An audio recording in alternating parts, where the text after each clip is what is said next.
So today I am going to share a very yummy recipe of पराठे।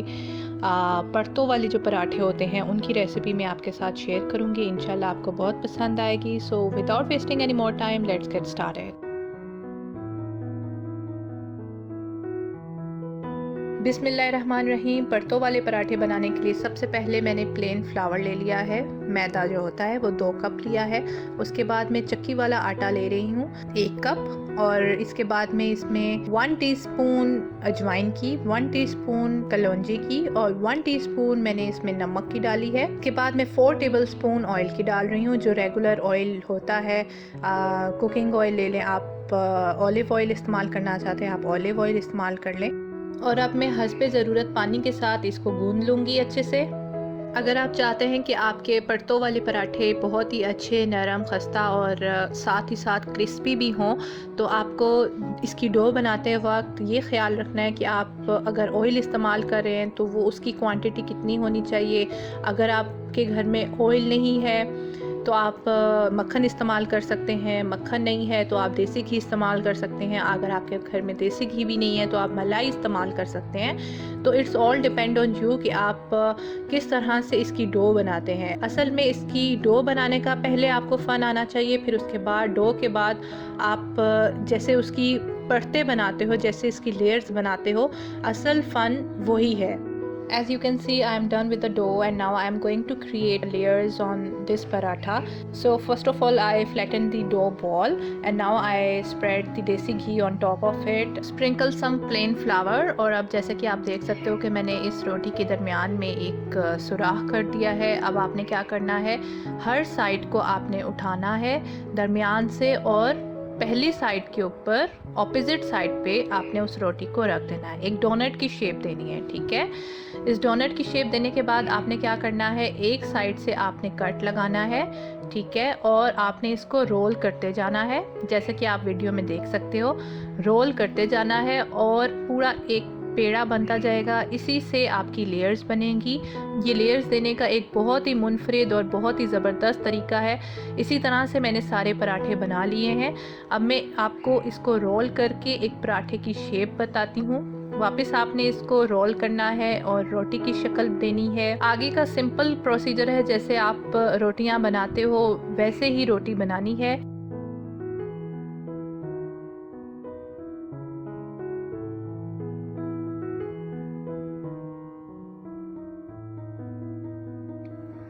रोटी को बेलने के बाद आप इसको तवे पे डाल दें, और जब एक साइड बन जाए तो आपने साइड पलटनी है और साथ ही आपने ऑयल इसके ऊपर डाल देना है। मैं कुकिंग ऑयल ही ले रही हूँ, नॉर्मल कुकिंग ऑयल है। जैसे ही इसकी ब्राउन साइड्स बनना शुरू हों तो आपने इसको थोड़ी देर के पकने के बाद प्लेट आउट कर देना है। और गरम गरम आप इसको खाएं, चनों के साथ खाएं, ऑमलेट के साथ खाएं या फ्राइड एग के साथ खाएं, आपको इंशाल्लाह बहुत मज़ा आएगा। जैसे मैंने इसको चनों के साथ खाया है तो मुझे बहुत ही मज़ा आया है। इंशाल्लाह जब आप लोग भी इस रेसिपी को ट्राई करोगे, इस तरह से पराठे बनाओगे, तो आप लोगों को भी बहुत मज़ा आएगा। मुझे आप लोग अपनी फ़ीडबैक से लाजमी आगाह कीजिएगा, क्योंकि आपके कमेंट्स मैं सारे पढ़ती हूँ और कोशिश करती हूँ कि सबको जवाब भी दूँ।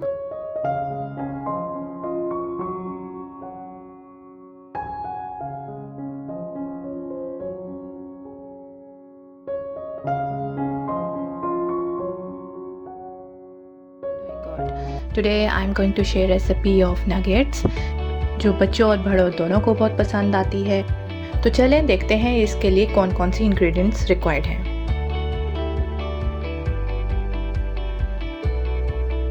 First of all, take 1 cup of chicken minced and then add 1 teaspoon of ajwain, kalonji, oregano, ginger powder, garlic powder, chicken tikka powder, chili flakes, salt, and then 1 tablespoon of methi powder and half tablespoon of vinegar in it। फिर इस सबको अच्छे से mix कर लें and then marinate it for 15 minutes।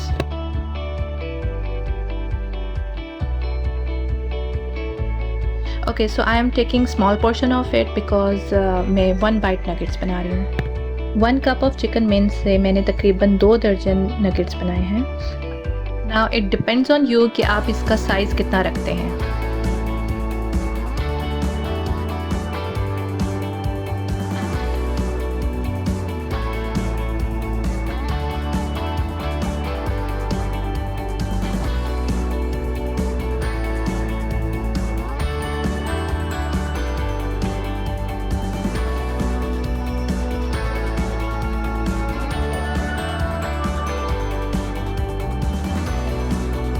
इसकी coating करने के लिए सबसे पहले मैदे में डालें और मैदा अच्छे से लगाएं। फिर इसको अंडे में डिप कर दें।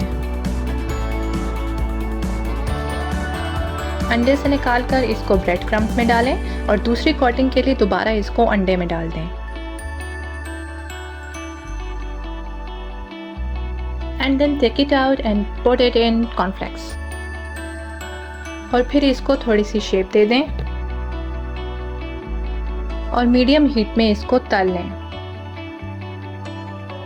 जब गोल्डन ब्राउन हो जाएं तो निकाल लें और सर्व कर लें।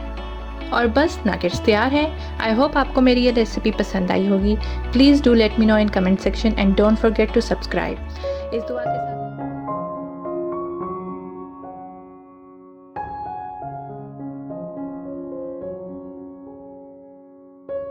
बिस्मिल्लाहिर्रहमानिर्रहीम। आज मैं आपको बनाना सिखाऊंगी फ्रूट चाट, जो कि मैं अपने तरीके से बनाऊंगी और मैं बताऊंगी कि मैं कैसे बनाती हूँ रमज़ान में इतने मज़ेदार फ्रूट चाट। तो फ्रूट चाट बनाने के लिए जो जो चीज़ें मुझे रिक्वायर्ड हैं उनमें मैंने पहले 3 सेब ले लिए हैं, 4 केले ले लिए हैं, 3 आड़ू लिए हैं, कुछ स्ट्रॉबेरीज़ ली हैं, 1 चम्मच मैंने चाट मसाले की ली है, कुछ मैंने फ्रूट कॉकटेल ले लिया है, 3 टेबलस्पून मैंने शुगर ली है, अखरोट लिए हैं, इंजीर ली है, कुछ खुबानी ली है और कुछ मैंने ब्लैक रेजन्स ले ली हैं। तो चलें बनाते हैं फ्रूट चाट मेरे तरीके से।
आज मैं अफ्तारी के लिए दही फुल्की बनाने लगी हूँ। इसको बनाना बहुत ही आसान है।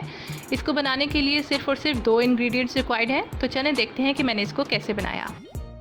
बिस्मिल्लाहिर्रहमानिर्रहीम। दही फुल्की बनाने के लिए सबसे पहले मैंने फुल्कियाँ ले ली हैं। 1 कप फुल्की में मैं 2 कप पानी के डाल दूँगी और इसको थोड़ी देर के लिए छोड़ दूँगी जब तक ये पानी सारा एब्जॉर्ब ना कर ले।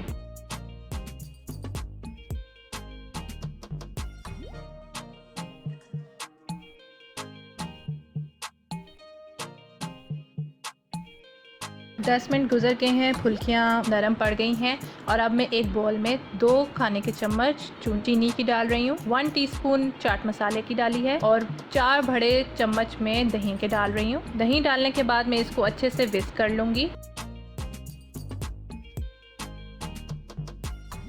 इसको अच्छे से विस्क कर लें।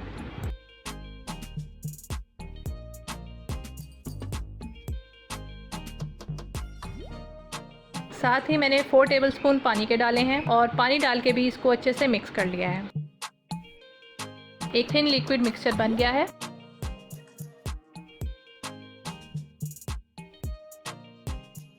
अब इसमें मैं फुल्कियों को स्क्वीज़ करके पानी निकाल के, पानी ड्रेन करके दही के मिक्सचर में डाल दूंगी। ये देखा है आपने कितना आसान है दही फुल्की बनाना।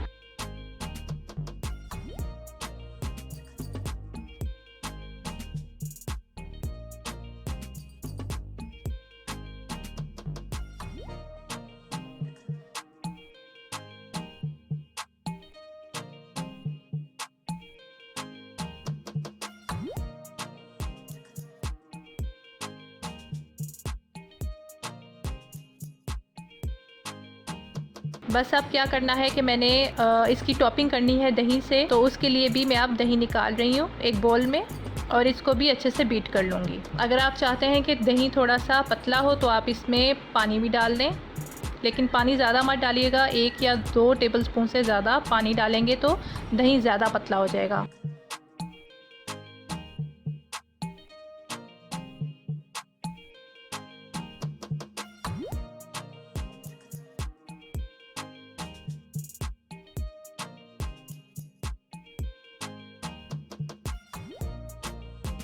अब इसकी टॉपिंग मैं कर रही हूँ दही से। ये देखें कितना अच्छा बीट हो गया है, एक क्रीमी टेक्सचर बन गया है दही का।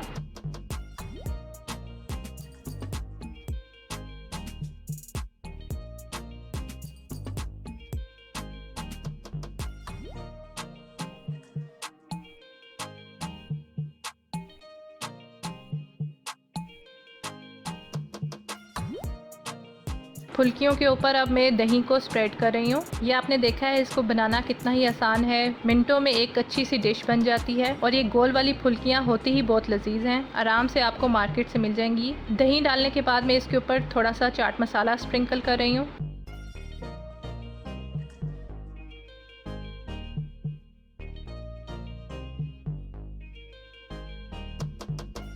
आप इस दही फुल्की को कैसे भी डेकोरेट कर सकते हैं। चाट मसाला डालने के बाद अब मैं इसके ऊपर इमली की चटनी डाल रही हूँ। ये इमली की चटनी भी मैंने घर पे खुद बनाई है।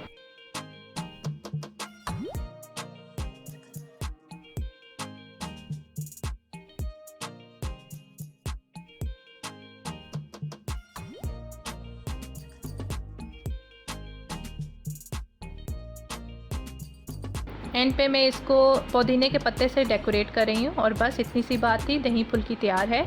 माशाल्लाह बहुत ही लजीज है खाने में। आप इसको बनाएं अफ्तारी में और बना के खाएं, आपको बहुत अच्छी लगेगी।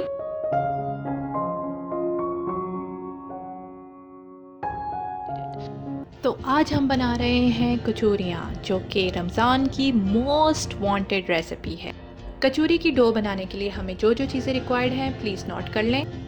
तो चलें अपनी डो स्टार्ट करते हैं। सबसे पहले 1 cup of all purpose floor, उसमें 1 टीस्पून आप सॉल्ट डाल लें, 1 टीस्पून कलवंजी, 1 टीस्पून तिल और 1 या 2 टेबलस्पून मेथी पाउडर डाल दें। आपकी अपनी मर्ज़ी है, ये ऑप्शनल है, कोई ज़रूरी नहीं है ये सब कुछ डालना।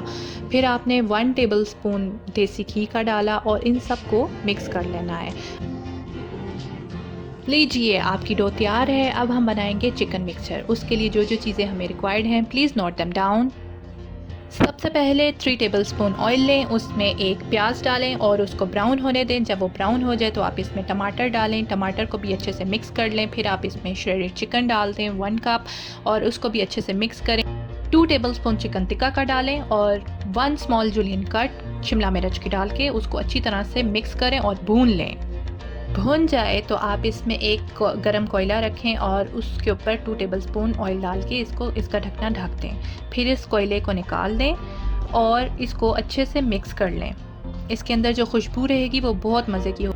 इस कचौरी मिक्सचर को अब आप साइड पे लगा दें और जो हमने डो तैयार की थी उसको आपने फिर से अच्छे से रोल करना है, यहाँ तक कि उसमें कोई क्रैक ना रह जाए। फिर आपने इस डो से तकरीबन 7 पेड़े बनाने हैं और उन 7 पेड़ों को फिर आपने अच्छे से एक रोटी की शक्ल देनी है। लेकिन उससे पहले आपको चाहिए इसकी लेवी तैयार। तो आप उसकी लेवी तैयार करने के लिए क्या करेंगे, 3 टेबलस्पून देसी घी का लेंगे या जो भी आप घी इस्तेमाल करते हैं वो ले लें और उसके अंदर आपने 2 टेबलस्पून मैदे की डाल देनी है और उसको अच्छे से मिक्स करना है। ये लें आपकी लेवी तैयार।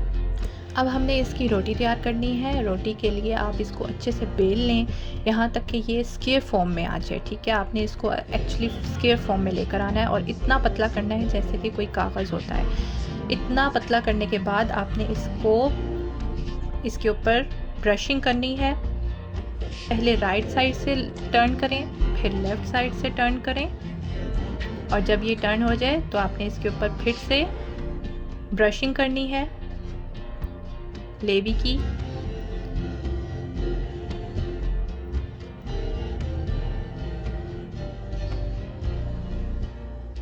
ब्रशिंग करने के बाद आपने इसके फिर से ऊपर से पहले टर्न करें, फिर नीचे से टर्न करें।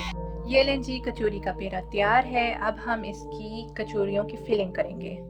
एक पेड़ा हाथ में पकड़ के आपने उसको इतना अच्छा फ्लैट फॉर्म में लेकर आना है कि आपकी फिलिंग जो है उसमें आराम से जा सके। आप अपने पेड़े को जितना स्ट्रेच करेंगे उतना अच्छा ये आपका अंदर से क्रिस्पी और लेयर्स वाला बनेगा। सबसे पहले अब आप इसमें फिलिंग ऐड करेंगे तो क्या करेंगे, पहले लेफ़्ट साइड से और फिर उसके ऑपोजिट साइड से उन दोनों को मिलाएंगे। फिर आपने चारों साइड्स को इस तरह से बंद कर देना है। जब ये साइड्स बंद हो जाएं तो आपने इसका ऊपर से जो मुंह है उसको भी बंद कर देना है, और सारे कॉर्नर्स की जो नोकें हैं उनको भी बंद करके एक अच्छे से प्यारे से पेड़े की फॉर्म दे देनी है। बाकी सारे पेड़ों के साथ भी आप बिल्कुल इसी तरह से करेंगे, सेम प्रोसीजर, सेम मेथड। फिर आप क्या करेंगे, मीडियम हीट में इसको कचौरी को डालेंगे। ज़्यादा अगर गर्म तेल होगा तो आपकी कचौरी बाहर से पक जाएगी लेकिन अंदर से नहीं पकेगी। चलें अब आप देखें कि ये कितनी क्रिस्पी और कितने मज़े की बनी है। सिर्फ आप इसकी साउंड के ऊपर तवज्जो दें। I wish you can see the layers.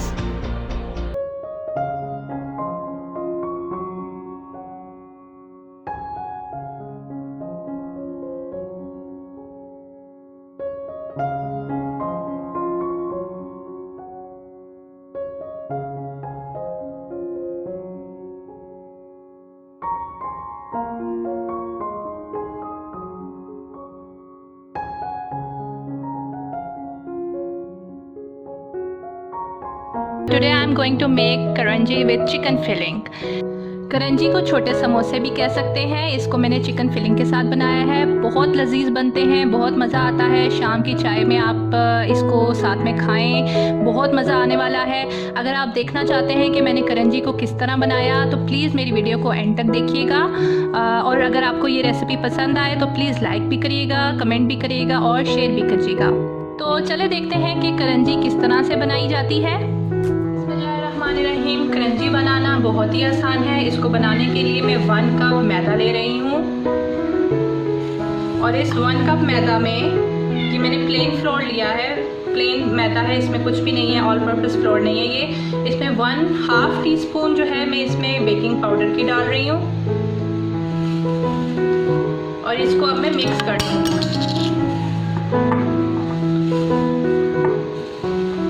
ये देखिए मैंने इसको मिक्स कर लिया।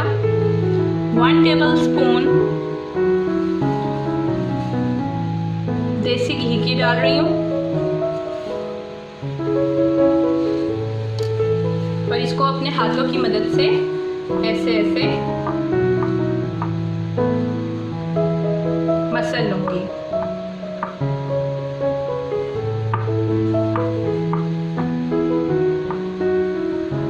ये देखें,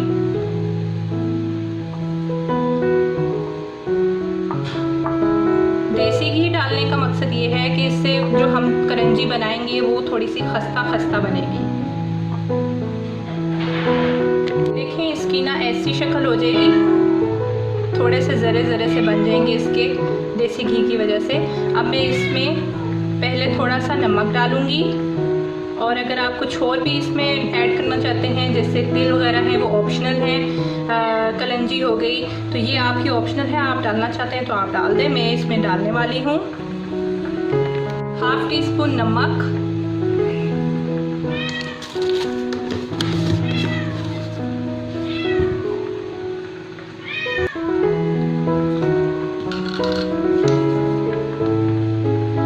½ टीस्पून कलवंजी,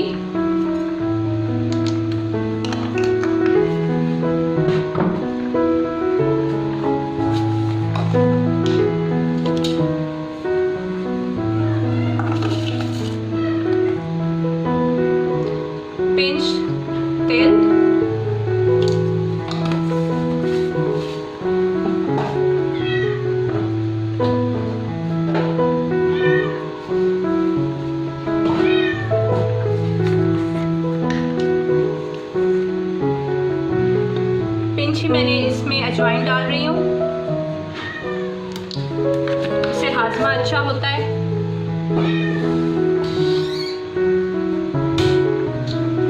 और अब बस इसको पानी की मदद से मैं इसको गूंद लूँगी।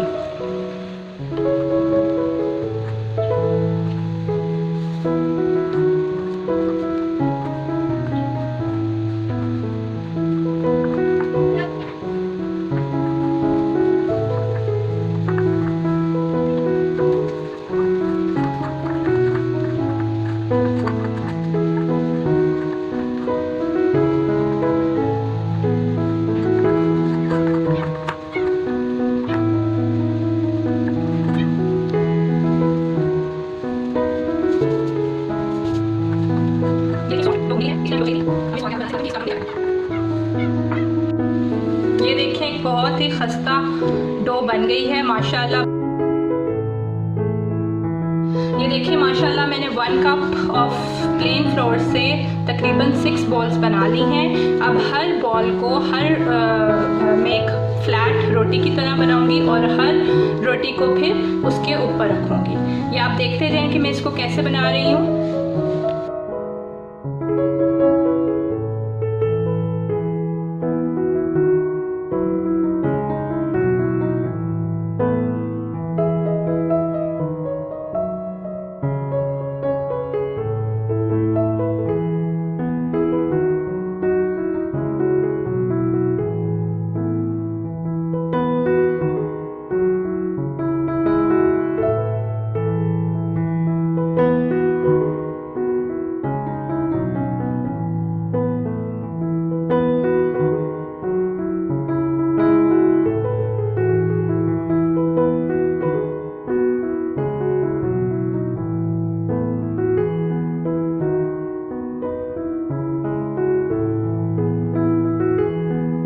ये देखिए अब मैंने इसमें थोड़ा सा मेल्टेड बटर ले लिया है। अब मैं इस मेल्टेड बटर को अपनी रोटी के ऊपर लगाऊंगी।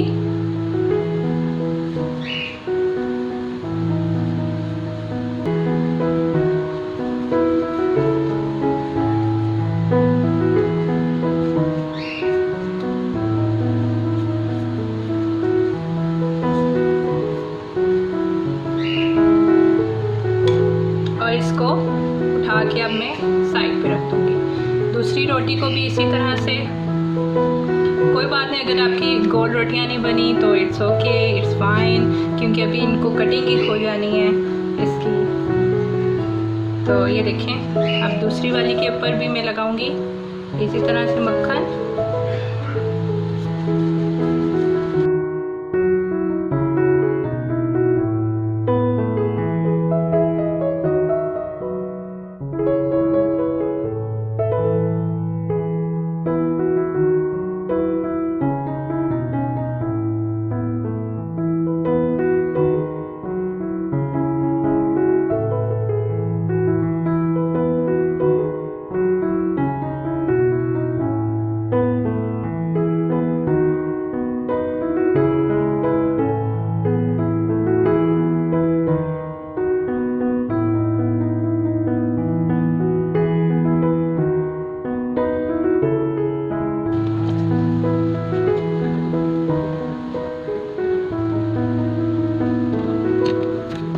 मैं इसको थोड़ा सा और बेल लूँगी और पतला कर लूँगी।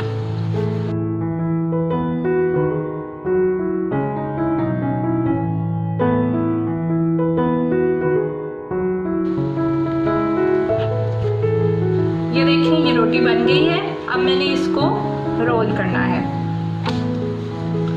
यहाँ से पकड़ें और इसको इस तरह से रोल करते जाएं, ठीक है।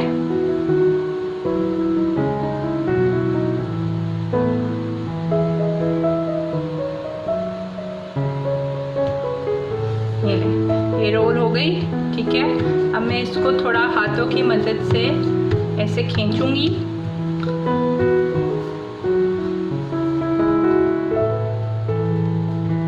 ये देखिए अब मैं इसके छोटे छोटे पीस कट कर रही हूँ।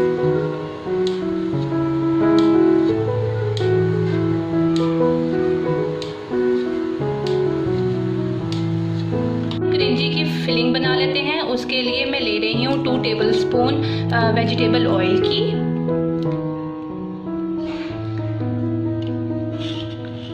इसमें अब मैं डालूंगी प्याज, ये दरमियानी कटी हुई प्याज है।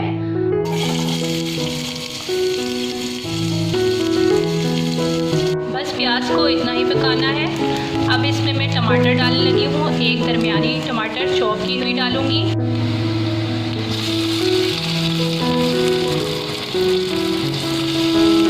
टमाटर और प्याज सोटे हो चुका है। अब मैं इसमें half table spoon tandoori masala का डालने लगी हूँ और इस मसाले को मैं अच्छे से भून लूँगी। मसाला भुना जा चुका है। अब मैं इसमें हाफ टेबल स्पून विनेगर का डाल रही हूँ और अच्छे से मिक्स कर लूँगी। आप विनेगर की जगह नींबू भी डाल सकते हैं, आपके टेस्ट पे डिपेंड करता है। अगर आपको विनेगर के से ज़्यादा नींबू का टेस्ट पसंद है तो आप बेशक इसमें नींबू डाल लें। इस मिक्सचर में मैंने 1.5 कप श्रेडेड चिकन का डाल दिया है। मैं इसको मिक्स कर रही हूँ। क्रंची के लिए चिकन मिक्सचर तैयार है।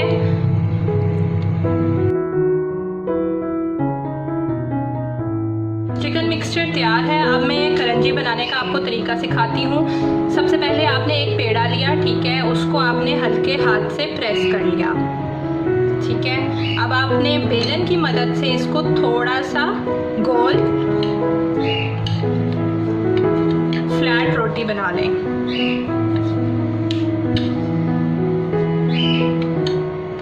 ये गोल रोटी बन गई, ठीक है। एक गोल रोटी ली और उसके अंदर अब मैं फिलिंग करने लगी हूँ। चिकन फिलिंग जो अभी मैंने आपको बनानी सिखाई है उस तरह से 1 टेबलस्पून आपने लिया और इसको ऐसे स्प्रेड कर देना है, ठीक है। और दूसरी साइड से पकड़ें और उसको प्रेस कर दें नीचे की तरफ, ठीक है। और फिर एंड पे आप इसकी शेप बनाने के लिए फोक की मदद से इसको प्रेस कर दें कॉर्नर्स को। ये देखें कितनी प्यारी शक्ल आ गई। अब मैंने ऑयल गरम किया हुआ है, साथ साथ मैं इसको ऑयल में डाल रही हूँ।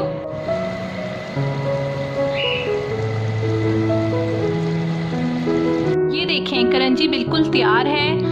इसको मैं अब आपको खोल के दिखाती हूँ कि ये अंदर से किस तरह से बना है।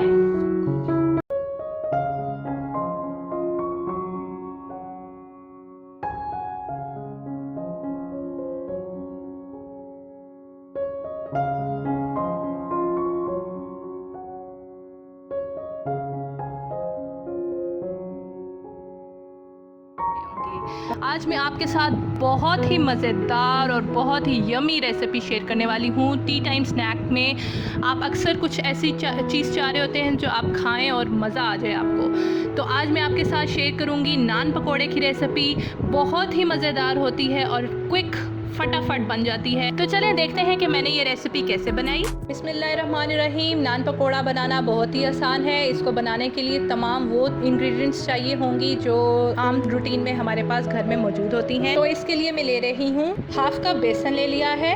अब मैं इसमें 1 टेबलस्पून कसूरी मेथी की डाल रही हूँ।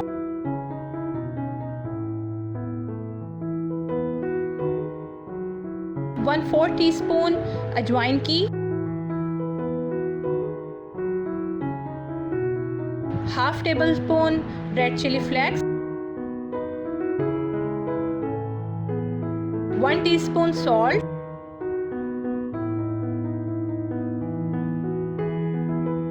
हाफ कप कोरिएंडर लीव्स ले लिए और इन सब चीज़ों को अच्छे से मिक्स कर लूँगी और साथ साथ पानी डालूँगी। 1/4 कप मैंने पानी लिया है। इसको मैं अच्छे से मिक्स कर लूँगी। बस पानी में इतना ही डालूंगी और पानी नहीं डालूंगी क्योंकि मैंने जितना इसको थिक टेक्सचर रखना है उतना थिक ही ये बनेगा।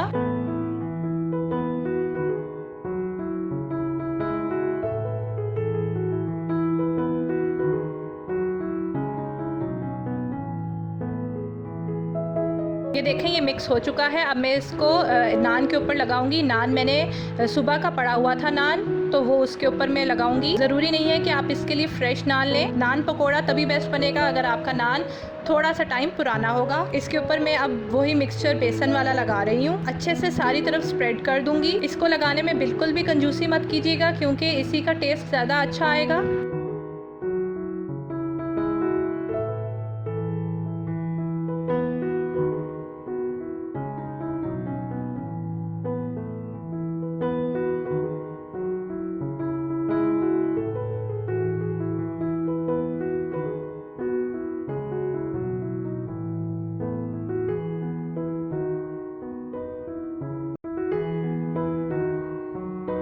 ये देखिए मैंने इसको चारों तरफ लगा दिया है। अब मैं तवे के ऊपर 1/4 कप स्कूप डाल रही हूँ वेजिटेबल ऑयल का, और इसकी फ्रंट साइड जिसके ऊपर मैंने बेसन लगाया था उसको एहतियात के साथ तवे पे रख दूंगी। अब मैं इसको साथ साथ रोल कर रही हूँ। तवा मेरा पहले से गर्म था। आपने इसको इस तरह से घुमाते रहना है नान को।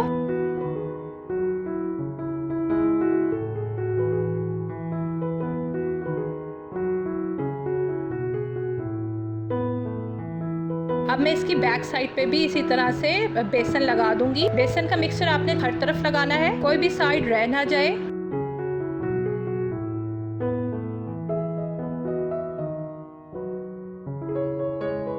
इसको आप चाय के साथ खाएंगे तो आपको बहुत मज़ा आएगा। याद रखिएगा कि आपने साथ साथ इसको रोल करते रहना है ताकि ये नीचे से चिपके ना।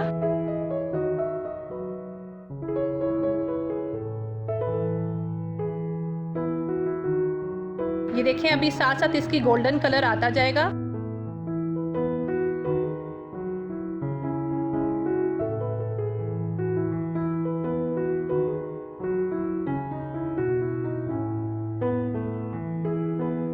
दोनों साइडों को आपने थोड़ा थोड़ा प्रेस भी करना है ताकि कोई भी जगह रह ना जाए गोल्डन होने से।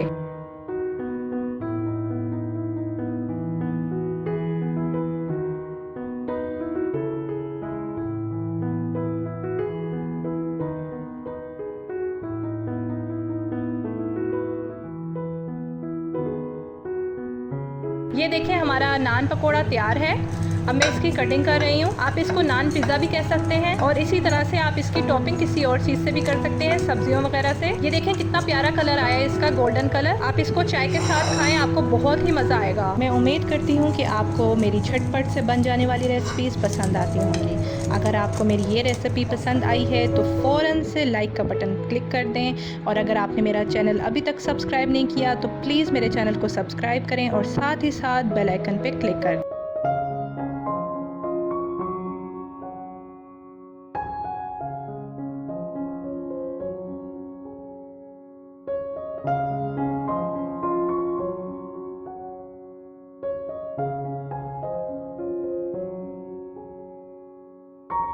So today I am going to make potato bread rolls. I hope you will like it. So without wasting any more time, let's get started.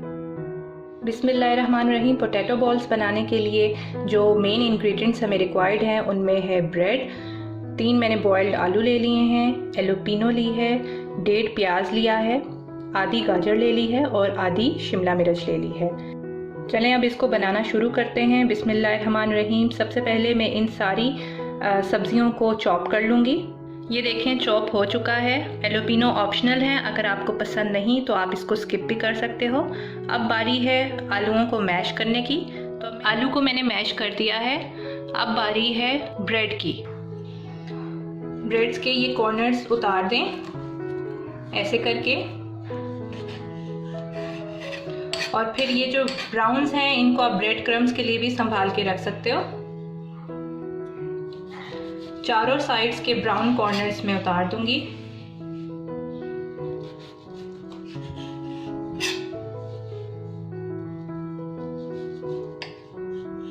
चारों साइड से मैंने ब्रेड के कॉर्नर्स उतार दिए हैं। अब मैं एक बाउल में पानी लूंगी और एक बड़ा बाउल अपने पास रखूंगी। पहले एक स्लाइस लिया और उसको पानी में डिप किया। पानी में डिप करने के बाद आप इसको अच्छी तरह से पानी निचोड़ लो और एक बाउल में डाल दो।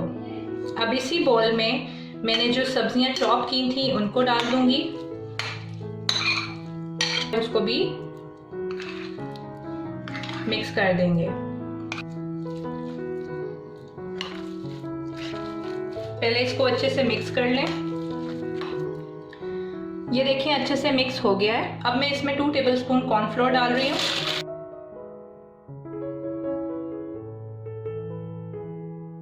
1 टीस्पून जीरा, 1/2 teaspoon red chilli powder, 1/2 teaspoon नमक, 1/2 टीस्पून अदरक पाउडर, 1/2 टीस्पून लहसुन पाउडर, और लास्ट में पार्मेसान चीज डाल रही हूँ 1 टेबलस्पून।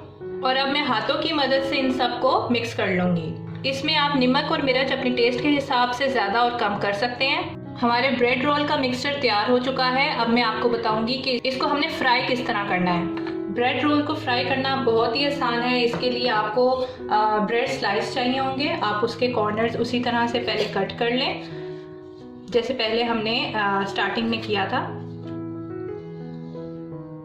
ब्रेड रोल की फिलिंग बनाने के लिए। इसी तरह से चारों किनारे मैंने काट लिए हैं। अब मैं बेलन की मदद से इसको फ्लैट कर लूँगी। ये देखें फ्लैट हो गई ब्रेड। अब मैं क्या करूँगी, मोज़रेला चीज़ ली है, मोज़रेला चीज़ का स्लाइस कर लूँगी। जो ऑप्शनल है, अगर आपको चीज़ पसंद है तो आप चीज़ डालें, नहीं तो आप रहने दें बेशक। चीज़ को आप मिडल में रखें ब्रेड की, और जो हमने ब्रेड रोल के लिए फिलिंग तैयार की है उसको इस चीज़ के ऊपर ऐसे रख दें। अब आपने क्या करना है, यहाँ से आपने पकड़ना है ब्रेड को और इस तरह से रोल करना है। अब देखें यहाँ तक रोल करने के बाद आप इसकी किनारों पे पानी लगाएंगे ताकि ये चिपक जाए। ये देखें अब यहाँ से मैं इसको इस तरह करूँगी और ये ब्रेड रोल तैयार हो जाएगा। अब ये इस ब्रेड रोल के अंदर ये जो जगह खाली रह गई है इसको भी हम इसी तरह पानी लगा के चिपका लेंगे। ये देखें हमारे ब्रेड रोल तैयार हैं। इसी तरह करके मैं सारे ब्रेड रोल्स बना लूँगी। ब्रेड रोल बनाने का जो दूसरा तरीका है, अगर आपसे पहले तरीके से बनाया नहीं जा रहा, कवर नहीं किया जा रहा ब्रेड, तो आपके पास एक और तरीका है जो कि है ब्रेड क्रम वाला। आप ब्रेड क्रम की मदद से कोटिंग कर सकते हो। ये देखें कितनी अच्छी शेप बन गई है। अब ऐसे ही आप सारे ब्रेड रोल जो मवाद बच गया है उसके साथ बना सकते हो, या जैसी आप मन चाही शेप इसको दे सकते हो। बहुत ही एहतियात से आपने इसको ऑयल में डालना है क्योंकि ये बहुत डेलिकेट है।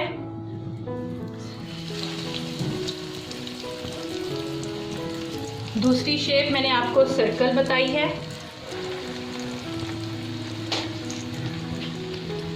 और तीसरी मैंने आपको ब्रेड के अंदर सिखाई है। अब हम इसको फ्राई कर लेंगे। बहुत ही मैंने लो मीडियम फ्लेम रखा हुआ है।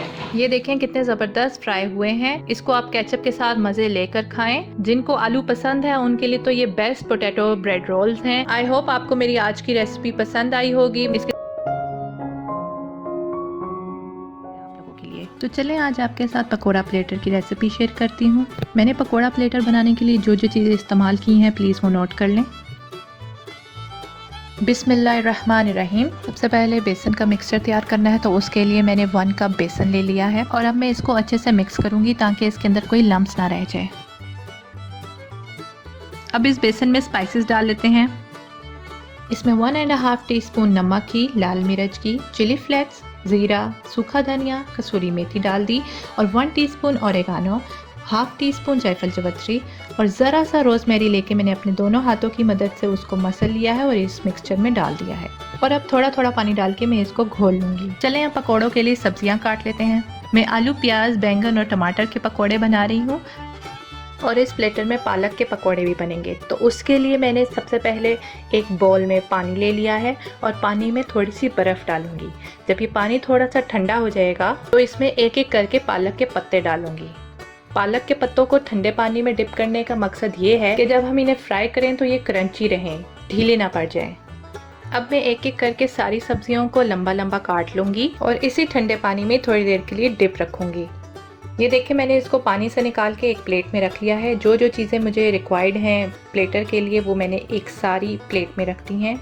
इस पकोड़ा प्लेटर के लिए मैंने पालक, आलू, प्याज, बैंगन, टमाटर और कॉटेज चीज़ ली है। और बिलीव करें कॉटेज चीज़ के पकोड़े इतने मज़े के बनते हैं कि आप बस उंगलियां चाटते रह जाएंगे। अच्छा, अब सबसे पहले मैं ऑयल में थोड़ा सा ड्रॉप डालूंगी बेसन का ताकि मुझे पता लग सके कि ऑयल गर्म है या नहीं। ऑयल मीडियम आंच पे था और गर्म हो चुका है। अब मैं इसमें एक एक करके अपनी सारी सब्जियां पहले बेसन में डिप करूंगी और ऑयल में डालती जाऊंगी। आलू के पकोड़े तो हर कोई खाता होगा, लेकिन टमाटर के, बैंगन के और प्याज के, पालक के ये ऐसे पकोड़े हैं जो हर कोई नहीं खाता। तो अगर आप मेरे कहने पे इनको बनाएं और खाएं, आपको पकोड़े खाने का मज़ा आ जाएगा। स्पेशली चीज़ पकोड़ा तो बहुत ही मज़ा आएगा आपको। अच्छा, अब ये जैसे जैसे ब्राउन होते जाएंगे हम इनको निकालते जाएंगे। इनके लिए कोई टाइम ड्यूरेशन की कोई पाबंदी नहीं है कि आपने थोड़ी देर में निकालना है, ज़्यादा देर में निकालना है। आपने ऑयल को मीडियम आंच में रखा हुआ है तो इसका मतलब है ये अंदर से पक रहे हैं। बस आपने इसको थोड़ा सा गोल्डन ब्राउन होने देना है और जैसे ही ये गोल्डन ब्राउन हो आपने इसको निकाल लेना है। और एक ख़ास बात मैं बेसन मिक्सचर की आपको बताना भूल गई कि मैंने जो हर्ब्स इस्तेमाल किए हैं इस बेसन मिक्सचर में, जैसे ओरिगानो हो गया, रोज़मेरी हो गया, जायफल जावित्री हो गया, इस तरह की जो चीज़ें हैं आप इसको अगर थोड़ी मिकदार में लेंगे तो आपके बेसन का अच्छा फ्लेवर आएगा। लेकिन अगर आप इसको ज़्यादा मिकदार में ले लेते हैं तो वो चीज़ को कड़वा कर देते हैं। तो इसलिए सिर्फ अपने टेस्ट के हिसाब से ज़रा सा लें ताकि मज़ा भी आए खाने में। इसी तरह करके मैंने सारे पकोड़े बना ली हैं। कॉटेज चीज़ पकोड़ा देखें अंदर से कितने मज़े के हैं, जब आप इसको मुंह में डालते हैं तो मुंह में घुल ही जाता है, बहुत मज़े का होता है। प्लीज़ ट्राई करिएगा और मुझे लाजमी बताइएगा कि आपको ये पकोड़ा प्लेटर कैसा लगा। If you like my recipe please hit the thumbs up button and don't forget to subscribe my channel. इस दुआ के साथ अलविदा कहती हूँ कि आप जहाँ रहें खुश रहें और मुझे अपनी दुआओं में याद रखिएगा। इजाज़त चाहती हूँ। अल्लाह हाफिज़।